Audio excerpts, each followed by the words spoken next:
దోశలప్పుడు ఉల్లిపాయలు వేసుకుంటాం కదండి. ఇలా మనం మిక్సీలాగా పడతాం కదా, దానిలోనే ఉల్లిపాయ, పచ్చిమిరపకాయ, టమాటా వేసుకోవచ్చు, కొత్తిమీర వేసుకోవచ్చు, ఉప్పు కారం పసుపు వేసి ఇలా మిక్సీ పట్టేయండి. దోశలు వేయంగానే ఇలా వేసేసుకోండి. ఇంత చట్నీ లేకపోయినా కూడా మనం చక్కగా తినొచ్చు అన్నమాట ఈ దోశని.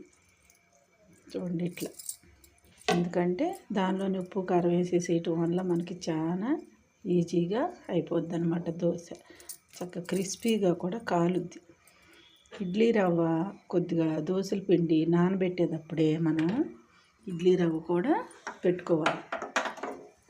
వేసేసేసి నానబెట్టేసుకుని రుబ్బుకొని దోశలు వేసుకోవటం వల్ల దోశ ఎంత ఈజీగా మనకి పైకి వచ్చేస్తుంది అనమాట.